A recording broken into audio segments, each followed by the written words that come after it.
Lecture 42। आज के lecture में हम एक तो होम असाइनमेंट डिस्कस करेंगे और इस चैप्टर के एमसीक्यूज हैं। चैप्टर 5 हमारा कंप्लीट हुआ है और फिर इसके बाद हमारी टेस्ट की डिस्कशन रहती है।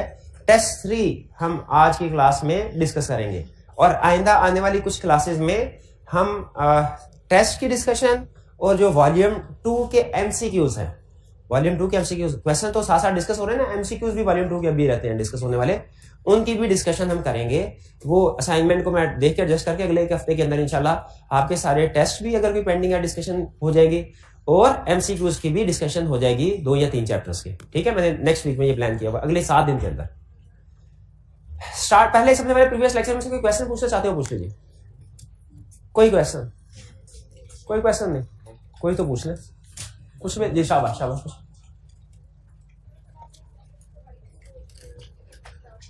जी जी। अफेक्टेड क्लास, जब हमने राइट्स को वेरी करना है तो स्पेशल रेजोल्यूशन तो जरूरी है ही है, उसके साथ साथ अफेक्टेड क्लास की 3/4 मेजोरिटी की अप्रूवल भी जरूरी है। बिल्कुल ऐसे था। अगर 3/4 मेजोरिटी की अप्रूवल हासिल ना हो पाए तो फिर इसका मतलब है वो राइट्स वेरी नहीं हो सकते। चाहे स्पेशल रेजोल्यूशन पास हो भी गई है, वो राइट्स वेरी नहीं हो सकते। दोनों होना जरूरी है। फिर उसके बाद अगला कंसेप्ट ये है कि क्या जो रेजोल्यूशन पास हो गई है, वेरिएशंस इन राइट्स, ये रेजोल्यूशन पास हो गई है, क्या इसको रिवर्स करवाया जा सकता है, कैंसिल करवाया जा सकता है? बिल्कुल। उसमें हमने जो तादाद पढ़ी थी वो थी 10% ऑफ मेंबर्स। ठीक है, वो अगर कंपनी लिमिटेड बाय शेयर है तो 10% वोटिंग पावर, और अगर कंपनी लिमिटेड बाय गारंटी है तो 10% ऑफ नंबर ऑफ मेंबर्स होंगे। ठीक है जी, यही क्वेश्चन था। 10% of affected class, affected class के 10% होंगे, टोटल के नहीं। ठीक है, हाँ 3/4 मेजोरिटी, जिन्होंने 3/4 की अप्रूवल दी होगी वो तो सेटिस्फाइड हो गए, लेकिन रिमेनिंग 1/4 रह गए। हाँ जी जी, नहीं नहीं, किसी का भी, जैसे फर्ज कीजिए कि ये है टोटल 100 मेंबर्स या शेयर होल्डर्स, इसमें क्लास ए है 80, क्लास बी है 20। क्लास बी के राइट्स को वेरी करना था, स्पेशल रेजोल्यूशन पास हो गई, इन सब ने अप्रूवल देने का करो दबा के करो, राइट्स वेरी कम करो इनके। स्पेशल रेजोल्यूशन पास हो गई, ये स्टेप 1 हुआ। स्टेप 2 में क्या करना है? अफेक्टेड क्लास का 3/4, यानी अब इनकी लैदा से एक मीटिंग होगी जिसे क्लास मीटिंग कहते हैं। उस क्लास मीटिंग में सिर्फ ये 20 मेंबर्स को इनवाइट किया जाएगा, इनका 3/4 देखा जाएगा। फर्स्ट कीजिए उस मीटिंग में 16 लोगों ने अप्रूवल दे दी, बाकी 4 ने तो रोल हो गए। ठीक है जी। अब ये राइट क्वेश्चन ये है कि क्या अब अगर रेजोल्यूशन पास हो जाए और बाद में इस रेजोल्यूशन को रिवर्स करवाना हो तो क्या रिवर्स करवाया जा सकता है? अच्छा, अगला क्वेश्चन इनका, रिवर्स करवाने के लिए 10% लोग कौन से वाले जाएंगे? टोटल के 10% या इफेक्टेड के? इफेक्टेड के, जो कि इस केस में कितने बनते हैं? 2। अफेक्टेड क्लास के 10%, जो इस केस में कितने बनते हैं? 2। अच्छा, अगला क्वेश्चन जो ने पूछा वो ये, क्या वो 2 इनमें से होंगे या इनमें से भी हो सकते हैं? दोनों में से हो सकते हैं। हो सकता है कि पहले किसी ने अप्रूवल दे दी हो लेकिन बाद में उसे पता चला मुझे कुछ इंफॉर्मेशन ही कंप्लीट नहीं दी गई थी, कुछ इंफॉर्मेशन विदहेल्ड कर ली गई थी, यानी हाइड कर ली गई थी, कंसील कर ली गई थी। बाद में इसे पता चले कि हो ये क्या मेरे से हो गया। ठीक है, ये तो हमें अप्रूवल नहीं करनी चाहिए थी। तो याद रखें, कोई अफेक्टेड क्लास के कोई से भी 10% मेंबर, चाहे उन्होंने रेजोल्यूशन को अप्रूव किया हो चाहे अगेंस्ट हो, अफेक्टेड क्लास के कोई से भी 10% मेंबर कोर्ट के पास जा सकते हैं। अगर मल्टीपल क्लासेस हो, उस रेजोल्यूशन से मल्टीपल क्लासेस इफेक्ट हो रही हो, तो ये कंसेप्ट हर क्लास पे अलग अलग अप्लाई होगा, यानी हर क्लास की 3/4 मेजोरिटी की अप्रूवल लेनी पड़ेगी आप। क्लियर जी? और कोई क्वेश्चन जी? जो 3/4 मेजोरिटी है वो टोटल की होती है, टोटल। हाँ जी बिल्कुल, चाहे 6 टोटल की होगी। अगर 14 आए इस केस में क्लास बी की मीटिंग और 14 के 14 ने ओके कर दिया तो फिर अप्रूवल नहीं होगी। ठीक है, लेकिन यहां पे अगर फर्स्ट कीजिए 14 आते हैं और 14 के 14 ने ओके कर दिया तो हो जाएगी। स्पेशल रेजोल्यूशन में प्रेजेंट को कंसीडर करना है और 3/4 वाले कंसेप्ट में टोटल को, ठीक है। इससे पहले हमने डायरेक्टर्स को भी कंसीडर, चीफ एग्जीक्यूटिव को रिमूव करने के लिए भी पढ़ा था कि डायरेक्टर्स की 3/4 और मेंबर्स की स्पेशल रेजोल्यूशन, आपको वहां पे भी ये कंसेप्ट एक्सप्लेन किया था, फर्क क्या है स्पेशल रेजोल्यूशन में और 3/4 में। ये कहीं पे लिख ले, स्पेशल रेजोल्यूशन है हमारी प्रेजेंट की बेस पे और जो 3/4 वाला कंसेप्ट है टोटल की बेस पे। और कोई क्वेश्चन?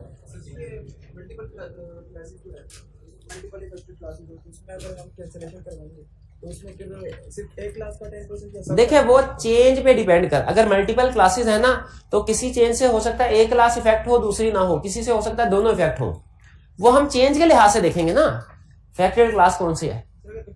जैसे इस केस में अगर क्लास बी के वोटिंग राइट्स कम करने हैं तो इफेक्टेड क्लास होती है क्लास बी, लेकिन अगर क्लास बी के वोटिंग राइट्स ज्यादा करने हैं तो इफेक्टेड क्लास होगी क्लास ए। तो वो चेंज के लिहाज से हम डिसाइड करते हैं इफेक्टेड क्लास कौन सी है और फिर उस क्लास की अप्रूवल ली जाती है। यहाँ पे लिखा हुआ है 10% मेंबर्स, यहाँ पे इफेक्टिव क्लास का मेंबर अभी वो मेंबर के पास 5% होल्डिंग हो 10% ऐसा लगेगा तो क्या एप्लाई कर सकते हैं? हाँ बिल्कुल, जैसे इस केस में उन्होंने कहा कि सर ये 4 लोगों ने अप्रूव नहीं किया था, इन 16 ने अप्रूव कर दिया, रेजोल्यूशन फाइनल होगी, क्या अब ये 4 जा सकते हैं जो कि 10% बनते हैं? बिल्कुल, इनमें से 2 भी जा सकते हैं। नहीं, अगर शेयर होल्डिंग 10% नहीं बनती फिर नहीं जा सकते। जो 10% का लफ्ज लिखा गया है ना, ये इसके साथ स्पेसिफाई नहीं किया गया कि ये 10% वोटिंग राइट्स हैं कि 10% नंबर ऑफ मेंबर, वो इसलिए ताकि कंसेप्ट दोनों पे अप्लाई हो जाए। अगर कंपनी लिमिटेड बाय शेयर है जो कि नॉर्मली होती है तो 10% से मुराद होती है 10% वोटिंग शेयर राइट। वो एक बंदा भी हो सकता है, एक से ज्यादा भी हो सकता है, लिखा हुआ है। हाँ 10% ऑफ शेयर होल्डिंग आगे लिखा हुआ उसने, शेयर होल्डिंग कि कंपनी लिमिटेड बाय शेयर है तो शेयर होल्डिंग, और अगर कंपनी लिमिटेड बाय गारंटी है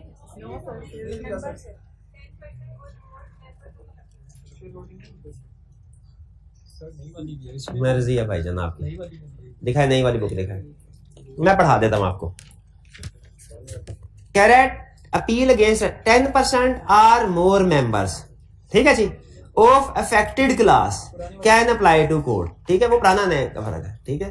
तो नई वाली बुक में उसने जो अल्फाज इस्तेमाल किए वो कंप्रीहेंसिव है, दोनों को कवर कर रहा है, ठीक है, चाहे वो कंपनी लिमिटेड बाय शेयर हो या लिमिटेड बाय गारंटी, 10% मेंबर होने चाहिए। इससे मुराद क्या है, लिमिटेड बाय शेयर है तो 10% वोटिंग राइट्स होने चाहिए, लिमिटेड बाय गारंटी है तो 10% मेंबर होने चाहिए। और भी क्वेश्चन? सब्सिडरी के डायरेक्टर को लोन देना हो तो क्या सब्सिडरी के मेंबर्स की अप्रूवल चाहिए? नहीं चाहिए, सिर्फ हाँ जी होल्डिंग कंपनी के केस में। और याद रखिए इसमें 2 कंसेप्ट है कि लोन टू डायरेक्टर एक नॉन कैश ट्रांजैक्शन, दोनों में फर्क है। अगर तो लोन टू डायरेक्टर का केस है तो कंपनी ने अगर अपने डायरेक्टर को लोन देना है कंपनी ने, या अपनी होल्डिंग के डायरेक्टर को लोन देना है तो अप्रूवल चाहिए उस कंपनी की। लेकिन सब्सिडरी कवर नहीं होती, लोन टू डायरेक्टर की प्रोविजन पढ़ ले, उसमें उसने लिखा है होल्डिंग कंपनी का डायरेक्टर है उसको लोन दे रहे हैं तो फिर अप्रूवल चाहिए होगी, यानी इसी कंपनी की, होल्डिंग कंपनी की बात नहीं करा। लोन टू डायरेक्टर में सिर्फ एक ही कंपनी की अप्रूवल चाहिए, 2 कंपनी की अप्रूवल चाहिए नहीं। जो नॉन कैश ट्रांजैक्शन है ना, इसमें 2 कंपनी की दूसरी कंपनी की अप्रूवल चाहिए होती है, लेकिन वो दूसरी कंपनी कौन सी हो तो अप्रूवल चाहिए, होल्डिंग का केस। और की क्वेश्चन? चलिए अब फिर हम अपनी असाइनमेंट की तरफ चलते हैं। क्वेश्चन 6 है आपके सामने। Paradise Limited upon passing a special resolution on August 20, 2010 made amendments in its articles of association affecting substantial rights associated with class B shares of company. कौन सी क्लास अफेक्टेड क्लास है? Class B. Few aggrieved shareholder having objection on the special resolution intend to file an application in the court for the cancellation of above resolution. कुछ share holder हैं जो इस resolution को cancel करवाना चाहते हैं। Discuss the relevant provision of companies act specifying the following: A the condition which the aggrieved share holders will have to comply with to be eligible for filing an application in court for cancellation of the above resolution. क्या condition पूरी करनी है? 10% or more members of affected class within 30 days of passing the resolution आगे apply to court. Application can be made by 1 or more person. ठीक है, यानी एक person भी कर सकता है। और B, the matter which the court would consider while making a decision on the above application. हाँ, कोर्ट देखेगा अगर मटेरियल फैक्ट्स विदहेल्ड किए गए थे जो अगर पहले पता होते तो रेजोल्यूशन पास ना करते मेंबर्स। और दूसरी चीज unfairly prejudice to the interest of share holder हो चेंज तो कोर्ट उसको कैंसिल कर देता है। C, directors of Pioneer Shipping Limited have decided to issue class B ordinary share which would have different rights and would be issued to group of investor. The existing paid up capital will be classified as class A share. New class के share issue करने जा रहे, क्या memorandum में change होगा कि नहीं? पहला सवाल मेरा ये।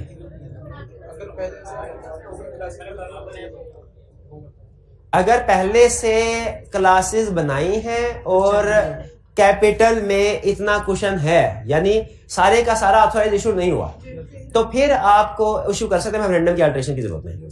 क्या आर्टिकल्स में अल्टरेशन होगी? आर्टिकल में हाँ, क्योंकि इंट्रोड्यूस करवाने पड़ेंगे। राइट्स इसके आर्टिकल में लिखे होते हैं ना। In the light of company share capital variation in rights and privileges rules 2000 explain the following. Validity of directors resolution regarding issuance of class B share. क्या डायरेक्टर्स क्लास बी के share issue कर सकते हैं? अगर तो already registered है memorandum में तो कर सकते हैं, अगर ऑलरेडी रजिस्टर्ड नहीं है तो फिर स्पेशल रेजोल्यूशन के जरिए से पहले मेमोरेंडम में अल्टरेशन होगी फिर इशू होगी। Clear? Next, nature of variation in rights and privileges that may be attached to different classes of shares. जी, different voting rights, dividend rights, right to attend general meeting, bonus issue, right issue, redemption and conversion. Ordinary share की बात तो नहीं कर रहा requirement में, requirement में specify तो नहीं किया, ऑर्डिनरी शेयर नहीं किया, जनरल बात की है किसी भी शेयर, तो दोनों बताएंगे। ठीक, MN and France holding 9% and 10% share holding respectively do not agree with the issuance of class B share as in their opinion this would adversely affect their interest though a majority of the members are in favor of the resolution. In the light of provisions of Company Act 2017, advise the course of action which Ahmed and Farhan should take in respect of the above. क्या action लेना चाहिए? दोनों को मिलके appeal करनी चाहिए। कहां?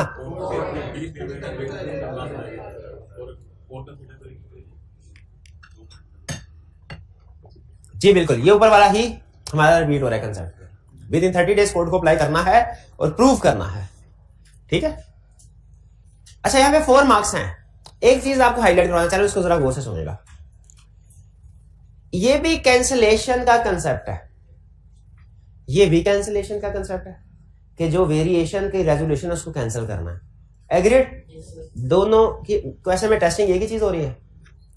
इसमें उसने उन्हें बताया कि बताइए एमएन अफरान को क्या करना चाहिए इस सिचुएशन में। यहां पे जो हमारा कंप्लीट कंसेप्ट है ना रेजोल्यूशन का, उसमें ये भी शामिल है कंसेप्ट कि मेंबर्स क्या कंडीशन मीट करेंगे, और ये कंसेप्ट भी शामिल है कि कोर्ट ऑर्डर कैसे करेगा। कैंसिलेशन वाले कंसेप्ट में दोनों पार्टी शामिल हैं। कंसेप्ट कंप्लीट ही तब होता है जब हम ये ना कहें कि भाई पार्टीज कैसे जाएंगी, किधर जाएंगी, बल्कि उसके साथ ये भी बताएं कि जिस अथॉरिटी के पास जा रही है उसने फैसला कैसे करना है। कंप्लीट कंसेप्ट में दोनों। यहां पे चूंकि उसने अलग-अलग पूछ लिया था तो हमने जो कोर्ट का पॉइंट ऑफ व्यू था वो ए में नहीं बताया, बी में बताया। ठीक है, लेकिन अगर ये क्वेश्चन आई कि दोबारा पूछ ले और सिर्फ ए पॉइंट, ए पैराग्राफ शो करे, याद रखें हम कंसेप्ट कंप्लीट बताएंगे। शेयर होल्डर्स की बात करेंगे कैंसिलेशन के लिए उन्हें क्या करना चाहिए, कोर्ट की भी बात करेंगे कैंसिलेशन के लिए क्या करना है। यहां पे मुझे बताइए उसने ये क्लियर नहीं किया कि कोर्ट किन मैटर को कंसीडर करेगा डिसीजन करने से पहले। क्या कोर्ट की बात इसके सोल्यूशन में आनी चाहिए? इसका जवाब है बिल्कुल आनी चाहिए, क्योंकि हमारा कंसेप्ट कंप्लीट ही तब होगा जब हम कोर्ट वाली बात भी करेंगे। यहां पे उसने पार्ट ए में हमने कोर्ट वाली बात नहीं की, क्यों नहीं की? क्योंकि पार्ट बी में उसने पूछ लिया। यहां पे इसके साथ ही एक ही क्वेश्चन में करेंगे और मार्क्स भी देखें ज्यादा 4 मार्क्स। इस चीज का ध्यान रखना है आपने। क्लियर? हेडिंग चुके लहदा रहता है तो स्टूडेंट बाजू का ये समझता है ये कंसेप्ट लहदा, आगे अगला कंसेप्ट शुरू हो रहा है, हालांकि दोनों एक ही कंसेप्ट से रिलेट कर रहे हैं। और वो कंसेप्ट कौन सा है? Cancellation in variation of rights. समझ आई बात? चलिए अब है एमसीक्यूज। एमसीक्यूज होम असाइनमेंट के तौर पे दिए गए थे, अटेम्प्ट करके आए हैं। कितने स्टूडेंट्स अटेम्प्ट करके आए हैं? ये 7-8 खुदा का खौफ कर। आपको 5 मिनट दे रहा हूं, 5 मिनट में आपने इसको अटेम्प्ट करना है एमसीक्यूज को। ऑनलाइन वाले स्टूडेंट्स आप लोग भी अगले 5 मिनट में एमसीक्यूज को अटेम्प्ट करें, अगर नहीं किए तो इसके बाद डिस्कशन स्टार्ट करते हैं। पॉज कीजिएगा जी। एमसीक्यूज कर लिए होंगे आपने, कर लिया आपने? किधर किए एमसीक्यूज, किधर किए? चलिए डिस्कशन स्टार्ट करते हैं। सबसे पहले question, in A company limited by share, the share capital represents capital introduced into company by companies members ने शेयर कैपिटल देना, और किसने देना? डायरेक्टर थोड़े देंगे। डायरेक्टर अगर मेंबर्स हैं तो फिर वो एज मेंबर कंट्रीब्यूट करेंगे, लेकिन लीगली आपको पता है, हाँ जी, मेंबर्स की पोजीशन को अलग डिस्कस किया जाता है, डायरेक्टर की पोजीशन को अलग डिस्कस किया जाता है। इश्यूएंस ऑफ शेयर अगर दोनों एक ही हो तो फिर भी जब हम मेंबर का चैप्टर पढ़ेंगे तो उसे मेंबर के पॉइंट ऑफ व्यू से डिस्कस करेंगे, और जब डायरेक्टर का चैप्टर पढ़ेंगे डायरेक्टर के पॉइंट ऑफ व्यू से डिस्कस करेंगे। तो लीगली शेयर्स के पैसे किसने देने हैं? Share holder, members. Second, issuance of share is the first step of offering shares by the company.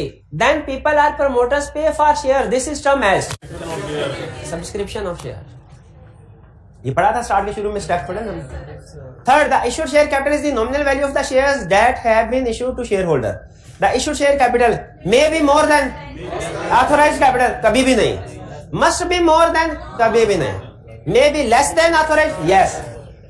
Must be equal to, नहीं, इक्वल हो भी सकता है, नहीं भी हो सकता है, कम भी हो सकता है। तो करेक्ट ऑप्शन इनमें से कौन सी हुई? C, may be less than. Next fourth,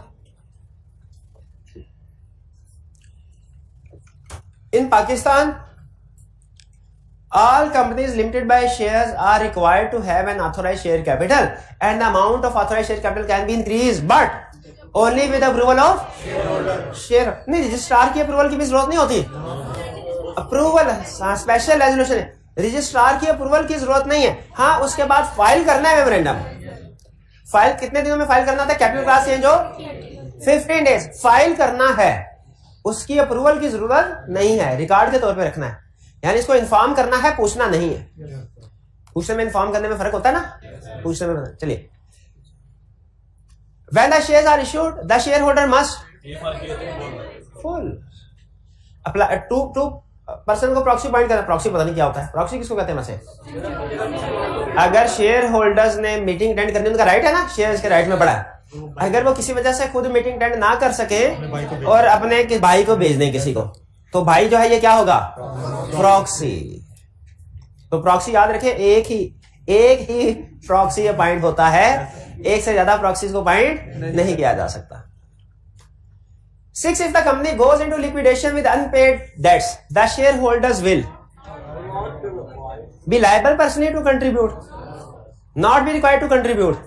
हाँ जी, बिल्कुल, not be required. हाँ, एक्सेप्शनल सिचुएशन होती है जिसमें वो कंट्रीब्यूट कर भी सकते हैं, लेकिन एमसीक्यूज में तो हम रेगुलर सिचुएशन अज्यूम करेंगे ना। केस स्टडी होती तो हम दोनों सिचुएशन डिस्कस कर देते हैं। एमसीक्यूज में तो एक ही सिचुएशन के मुताबिक करना है, रेगुलर। अच्छा, किस एक्सेप्शन की तरफ मेरा इशारा है? अनपेड, पार्टली पेड की शक्ल में। बिल्कुल। तो शेयर होल्डर्स के नहीं, वो कंपनी के डेट्स की पेमेंट होनी है। पेमेंट कितनी करनी है? ये अनपेड अमाउंट ऑफ शेयर्स है। पेमेंट करनी कितनी है ये शेयर्स देख के पता चलेगा। पेमेंट करनी कितनी है, ये किस चीज की करनी है? वो dates. 7 ordinary share are also called equity share. Exam में टर्म यूज करें तो अटेम्प्ट कर लीजिएगा। The ordinary share holders are entitled to vote at general meeting of the company. Normally, our shareholders have 1 vote per share. लेकिन वो 10 votes पर share भी रख सकते हैं क्या आपका? ये भी हो सकती है। 1 वोट पर 10 शेयर ये भी हो सकती है। ये वोटिंग पावर को इंक्रीज किया गया है, ये वोटिंग पावर को डिक्रीज किया, ये भी कर सकते हैं। लेकिन बाय डिफॉल्ट कौन सी पावर होती है? 1 वोट पर शेयर। जी, डिक्रीज हो सकती है। डी सिचुएशन क्या है? एज मच वोट्स एज, नहीं, ये कभी भी नहीं हो सकते जितने मर्जी वोट, ऐसा नहीं होता। 9, a preference share normally carries as prior right ahead of ordinary shares to receive a salary, receive repayment of capital, yes, vote in general meeting. General meeting का वोट तो होता ही नहीं है। ऑर्डिनरी शेयर होल्डर्स के पास voting power होती है general meeting में। Preference share holder के पास वोटिंग पावर नहीं होती। तो करेक्ट ऑप्शन क्या हुई हमारी? बीटा, receive a repayment invite. 10, what type of resolution required to alter capital class of memorandum? कोई भी क्लास अल्टर करनी हो ना स्पेशल है, चाहे मेमोरेंडम की चाहे आर्टिकल की, जनरल रूल है। 11 after the alteration in capital class of MOA the company is required to file the resolution and related documents within 15 days। शाबाश।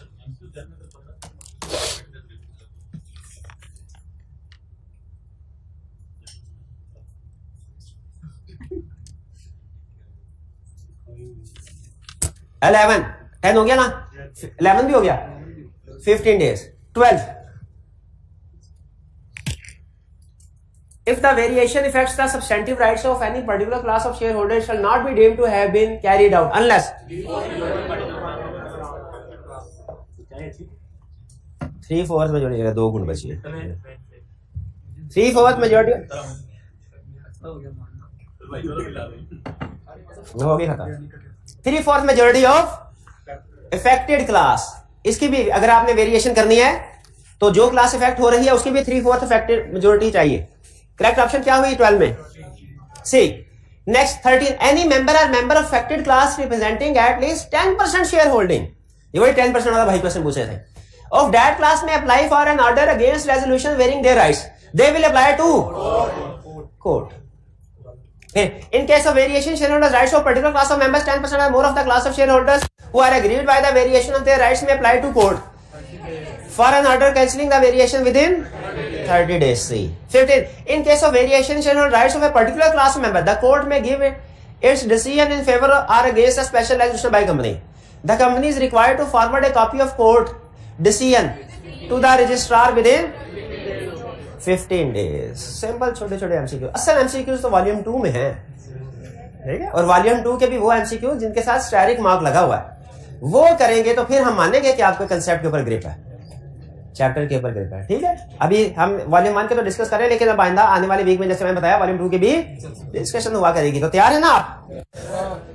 चलिए नेक्स्ट नया चैप्टर शुरू नहीं करना, टेस्ट की डिस्कशन पेंडिंग है। टेस्ट कौन से टेस्ट की डिस्कशन पेंडिंग है? टेस्ट 3।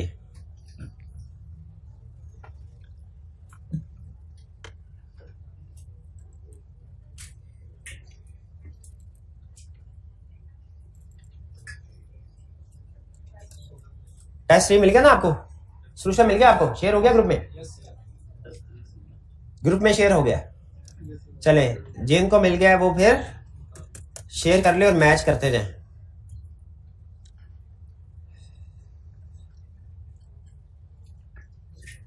जी सोल्यूशन अपने सामने रख लें, क्वेश्चन पेपर ये डिस्प्ले हो रहा है, देख लीजिएगा। कोई एक्स्ट्रा पॉइंट अगर हुआ सोल्यूशन में जो जिक्र किया हुआ तो मुझे बता दीजिएगा।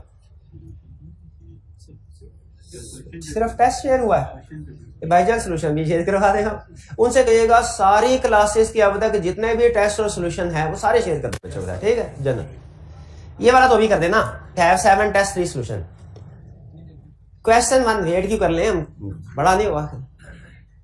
If a company changes its name, then former name is required to be mentioned now with new name for a period of 90 days या 180 days। वो 180 days वाला भी कंसेप्ट था, कोई वो कौन सा था? वो अगर मेंबर्स की तादाद मिनिमम से कम हो जाए तो वो परसों लाइव। अच्छा 180 डेज वो था, ये 90 डेज वाला है। चलिए ठीक है, करेक्ट ऑप्शन क्या है? 90 ए। कोई प्रॉब्लम इसमें? Second, a company has been incorporated with a name in contravention और रेलेवेंट प्रोविजन ऑफ कंपनी। अच्छा इस टेस्ट का सिलेबस क्या था? चैप्टर 1 2 3। चलिए ठीक है, 1 और 2 था, डायरेक्टर वाला कोई क्वेश्चन नहीं है इसमें। 1 और 2 a company has been incorporated with name. अच्छा उसके बिल्कुल ये हमने चैप्टर 2 में पढ़ा था, कंपनी अपना नाम खुद भी चेंज कर सकती है, रजिस्ट्रार भी रेक्टिफाई करवा सकता है।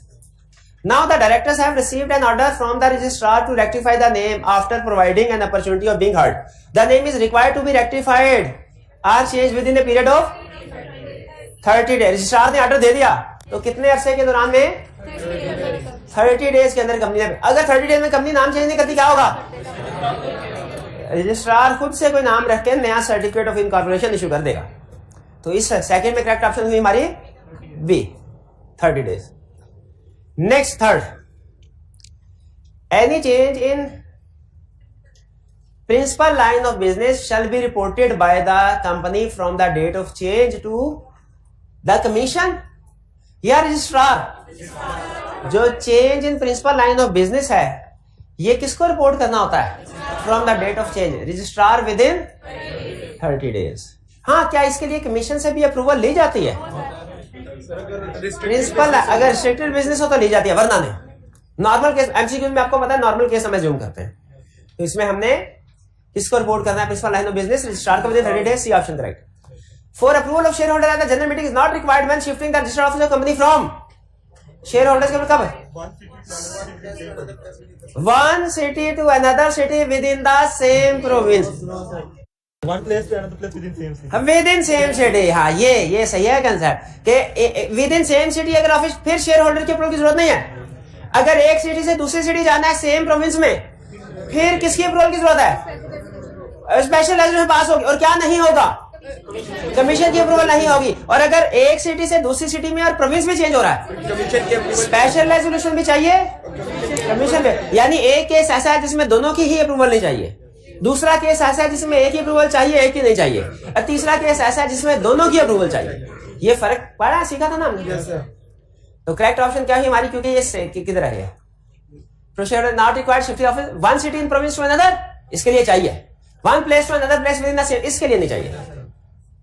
और इसके लिए तो दोनों की अप्रूवल चाहिए, स्पेशल रेजोल्यूशन भी और कमीशन की। Fifth, if application for reservation of the name of company is approved, name shall remain reserved in for period of 60 days। अच्छा बताइए, ये नेम सिर्फ इन कॉर्पोरेशन के वक्त रिजर्व करवाना होता है ना? बाद में चेंज करवाना हो तो फिर रिजर्व करवाने की जरूरत तो नहीं है? फिर भी होती है। वो कौन सा एक केस है जिसमें नेम चेंज होगा लेकिन रिजर्व करवाने की जरूरत नहीं है? जब रजिस्ट्रार खुद से कर दे, जब रजिस्ट्रार, जब उसकी मिस्टेक, जब प्रिंसिपल लाइन के साथ हो और नेम क्लास मैच ना हो, फिर भी चाहिए। जब प्राइवेट से पब्लिक में कन्वर्जन हो रही है और नाम में चेंज सिर्फ लफ्ज लिमिटेड की वजह से है, स्टेट, तो फिर उस सूरत में, अब ये एक्सेप्शन थी, याद है? पढ़ी थी कि नहीं पढ़ी थी क्लासेस में? शाबाश। तो if application for reservation of name, खुद भी पढ़ लिया कर मेरा भाई, ताकि तू जवाब दे तो हम भी कहे माशाअल्लाह माशाअल्लाह। अल्लाह ताला वो दिन भी हमें देखना नसीब करे। If application for reservation of name of company is approved, name shall remain reserved 60 days। 6, when a company actually shifts its office, intimation to staff is required within कितने दिन में इंटीमेशन देनी है? जब एक्चुअली ऑफिस शिफ्ट करेगी। अच्छा, इसमें मुझे याद आ रहा है 2 केसेस थे। एक केस था इनकॉर्पोरेशन के वक्त और एक केस था इनकॉर्पोरेशन के बाद। इनकॉर्पोरेशन के वक्त हमने, जब कंपनी इनकॉर्पोरेट हो जाए तो कंप्लीट एड्रेस बताना होता है ना रजिस्ट्रार को।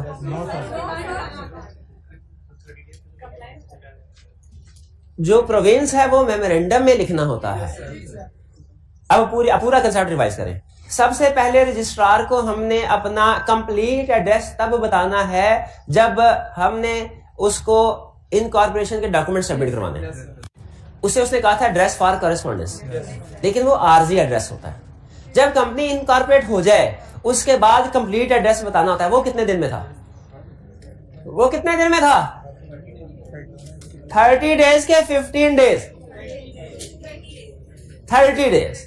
और जब उसके बाद में इन फ्यूचर कभी रजिस्टर्ड ऑफिस चेंज होता है तो फिर कितने दिन? फिर 15 days थे। यहां पे देखें, पहली चीज आप नोट करें कि ये चेंज इन रजिस्टर्ड ऑफिस का केस है। कह रहा रजिस्टर्ड ऑफिस क्लास नहीं है, कह रहा ऑफिस चेंज किया है। क्लास हो सकता है चेंज हो रही है, हो सकता है ना हो रही है, तो रजिस्ट्रार को इंटीमेशन करनी है। कितने दिन में? 15। A option correct. 7, the articles of Green Force Guarantee Limited shall state that dash with which company proposes to be registered. Number of shares? नहीं, इसका तो नॉर्मली शेयर कैपिटल होता ही नहीं। हो भी सकता है लेकिन नॉर्मली नहीं होता। एमसीक्यू में नॉर्मल सिचुएशन अज्यूम करने हैं। Number of members, both and number of members. Number of members, क्यों नंबर ऑफ मेंबर्स कहा? क्योंकि normally company limited by guarantee का शेयर कैपिटल नहीं होता। 8, a certificate of commencement is not necessary for, ये मेरा हाल हमने नहीं पढ़ा हुआ। प्राइवेट कंपनी के लिए certificate of commencement of business जरूरी नहीं है। पब्लिक कंपनी के लिए certificate of commencement of business जरूरी नहीं, लेकिन शायद मुझे याद है पढ़ा हुआ है ये, वो पावर्स में पढ़ा था ना हमने। हाँ जी बिल्कुल, पब्लिक कंपनी के लिए पावर्स, किस में? पावर्स रजिस्ट्रार में पढ़ा था या पावर्स कमीशन में? रजिस्ट्रार में पढ़ा, शाबाश। In a private company the liability of member is limited या अनलिमिटेड? लिमिटेड होती है। Articles of association are subordinate to memorandum या कंपनीज एक्ट, या दोनों? दोनों से subordinate. 11 while selecting the name it should be considered that the name does not closely resemble with the name of the company already registered. Yes. Must resemble to the name of director? No. Must design to exploit or offend religious feeling? नहीं, A option correct है। 12 the company can change its name by applying to registrar for changing its name, passing a resolution and applying to registrar, या passing a resolution only? दोनों काम करना है, resolution भी पास करनी है तो भी अप्लाई करना है। Correct option B. 2 under the provisions of company act 2017 identify when a business is mandatorily required to be registered as a company. कब लाजमी है रजिस्टर करवाना? बताइए कब लाजमी है एज कंपनी? व्हेन पार्टनरशिप और फर्म और association of person form for the purpose of gain, उसके मेंबर्स कितने से ज्यादा हो? 20 से। ठीक है, तो उसके लिए रजिस्टर करवाना लाजमी है। लेकिन इसकी एक्सेप्शन भी थी। क्या एक्सेप्शन? वो आगे पूछ लिया उसने, मैं इसी में बताने लगा था लेकिन मैंने देखा तो पार्ट बी में। इसका मतलब ये हुआ हमें क्वेश्चन के पहले सारे पार्ट्स पढ़ लेने चाहिए ताकि पता चल जाए कि कौन सा पार्ट किस में आंसर करना है। क्लियर जी? इसके बाद आगे चलते हैं। 3A every limited company has to write private with its name? No. सिर्फ प्राइवेट कंपनी ने अपने नाम के साथ वर्ड प्राइवेट लिखना है, पब्लिक कंपनी ने अपने नाम के साथ वर्ड ना प्राइवेट लिखना है ना पब्लिक लिखना है। 3B the Sportsman Foundation Guarantee Limited has resolved to increase liability of its member from 50,000 to 500। ये लाइबिलिटी चेंज होने की बात हो रही है कि राइट्स की? राइट्स की बात होती तो चैप्टर 5 होता। लाइबिलिटी की बात है चैप्टर, क्या चैप्टर 2 में कहीं लाइबिलिटी वाला कंसेप्ट डिस्कस हुआ है कि किसी मेंबर की लाइबिलिटी तब तक चेंज नहीं होगी या उसे मजीद शेयर्स बाय करने के लिए तब तक मजबूर नहीं किया जाता जब तक अफेक्टेड क्लास 3/4 राइट्स वाली बात थी। ये लाइबिलिटी वाली बात में कहता है जब तक वो एग्री ना करे इन राइटिंग ईदर बिफोर और आफ्टर द रेजोल्यूशन। ये लाइबिलिटी चेंज करने का कंसेप्ट डिफरेंट है, राइट्स की वेरिएशन का कंसेप्ट डिफरेंट है। वेरिएशन इन राइट की बात करता अगर तो हम कहां जाते हैं? चैप्टर 5 में। लाइबिलिटी चेंज करने की बात कर रहा है, कहां जाना चाहिए? चैप्टर 2 में। तो ये चैप्टर 2 में कौन सा कंसेप्ट है कि जब वो कहता है कि एग्री करे जब तक इन राइट तब तक लाइबिलिटी चेंज नहीं हो सकती। नेक्स्ट क्वेश्चन हमारा 4 under the provision of company act 2007 briefly describe the term special resolution. Special resolution को डिफाइन कीजिए। ये मेरा भाई करेगा इंशाल्लाह। स्पेशल रेजोल्यूशन बार बार बोलते हैं, तकरीबन हर लेक्चर में स्पेशल रेजोल्यूशन की टर्म यूज हो रही होती है। इसका डिफाइन पढ़ा ही नहीं है, किस अटेम्प्ट में पढ़ेंगे? भाई बता स्पेशल रेजोल्यूशन क्या? मैंने पढ़ाया नहीं हुआ क्या? क्या किताब में नहीं है? फिर आपके तो टेस्ट भी होते रहे, नहीं होते रहे तो टेस्ट के लिए भी तैयार नहीं किया, याद नहीं की। ये हाल है। फिर ये पता नहीं, फिर अच्छा इस परफॉर्मेंस के साथ पता नहीं कैसे कह देते हैं कि सर पेपर तो बहुत अच्छा हुआ था। पता नहीं कैसे उस वक्त कुछ खा के जाते हैं पेपर देने के लिए, पेपर बहुत अच्छा होता है। पूरे सेशन में तो नहीं अच्छा तैयार होता। बताइए। Resolution which is passed at general meeting by 3/4 majority of members present in person or by proxy who are entitled to attend and vote at general meeting and for which notice for at least 21 days has been given। 7 कौन सी वाली exception है? 21 days से less वाली exception भी है। हाँ जी, सारे agree करें, शाबाश। B. Mackerel Limited is a listed company engaged in business of fish farming As part of its expansion plan, ML's board has decided to invest in poultry and dairy business, for which the principal line of business is required to be changed. सबसे अहम अल्फाज तो question के ये हैं. Principal line of business is to be change. इसका मतलब memorandum में चेंज आएगा, क्लास चेंज होगी. Under the previous company 2017 describe the prescribe procedure for changing ML's principal line of business. Board meeting, special resolution, फिर forum registrar के पास जाना है कि कमीशन के पास?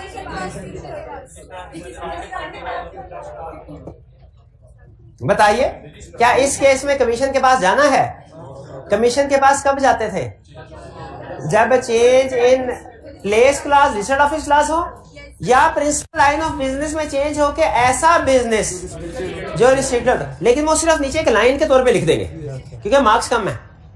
रूटीन का इसमें प्रिंसिपल लाइन ऑफ बिजनेस के चेंज करने का रूटीन का प्रोसीजर क्या था? बोर्ड रेजोल्यूशन, स्पेशल रजिस्ट्रार को कितने ऐसे में फाइल करना है मेमोरेंडम, और स्पेशल कितने टाइम पीरियड बता दे, और कोई नहीं बोलेगा. टाइम पीरियड बता दे. ये हाँ, अच्छा तुक्का ही लगा दे भाई, कोई तुक्का ही लगा दे. 15 डेज. 15 डेज में तो कैपिटल क्लास चेंज हो तो वो फाइल करते हैं. अब फिर ट्राई करें. 30 डेज करेक्ट, शाबाश. 30 डेज में, 30 डेज ही है ना? 50 ले लूं उससे, मेरा नहीं. 5 directors of Muntakil Limited are considering to relocate company's registered office from Karachi to Islamabad to carry on business more economically. Advise company secretary about steps which must be taken to relocate its registered office under the provisions of company. ये कौन से वाला हुआ? Change in registered office clause of company. इसमें आएगा वो वाला concept. कौन से वाला कंसेप्ट? और कोई नहीं बोलेगा. अब बताइए क्या स्टेप्स हैं? नहीं बताने, बता दे मेहरबानी आपकी. कब तैयारी कब शुरू करेंगे? अकाउंटिंग की कल असाइनमेंट की थी आपने, अब वो कर ली थी, तो ये किसने करनी थी? ये छोटे भाई को कह दिया करे वो कर लिया करे. है आधा सी आप कर लिया, आधा छोटा भाई कर लिया, ऐसे चलेगा? सारा काम किसको करना पड़ेगा और इसी टाइम में करना पड़ेगा? बता, मेरा भाई बताएगा और मेरा नाम रोशन करेगा. शाबाश. बोर्ड रेजोल्यूशन पास करें, शाबाश. कमीशन के पास एप्लीकेशन जाने से पहले स्पेशल रेजोल्यूशन ना पास कर लें. वो शेयर होल्डर कहेंगे भाई घर के बंदे से मंजूरी लेनी, बाहर निकल पड़े हो. स्पेशल रेजोल्यूशन पास होगी. आगे हाँ, कमीशन को भेजेंगे, कमीशन को अप्लाई करेंगे. Commission shall have consider the rights and interest of